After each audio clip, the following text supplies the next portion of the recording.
Hi everyone! Welcome back to my YouTube channel! Charis! So for today's video guys, bago natin umpisan tong vlog at video na to, at skincare routine natin, alam nyo naman na kasi nakalagay dyan sa description box ko. So ang video natin today, ang share ko lang yung ginagamit kong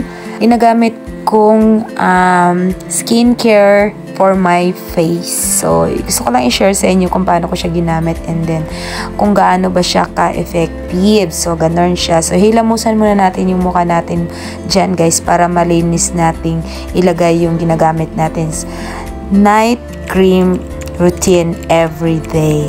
So, bago ko umpisahan tong vlog na to, please subscribe on my YouTube channel down below and click nyo na rin ang notification bell para updated ka sa mga newly video ko. So, ayun na nga. So, in this time guys, tapos na ako maghilamos. Siyempre, malinis na rin yung mukha natin. So, yun, ito yung ginagamit kong skincare para sa face ko.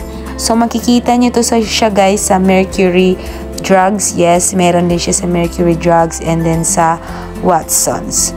So, every night ko siyang ginagamit. Minsan, ginagamit ko rin siya pag tuwing umaalis ako or kahit nasa bahay ka, pwede mo siyang gamitin guys kasi nagpapasmooth din siya sa face natin and then So, meron siyang visible, tight, and pure. So, kung meron tayong mga anik-anik sa mukha, guys, so, like, mga pores tayo, so, kinakover po niya to. Unti nitong binabalik sa normal skin natin. So, soft skin irritation with Hazel Extra din siya, meron siya, guys. So, brighten skin with Sakura Extra.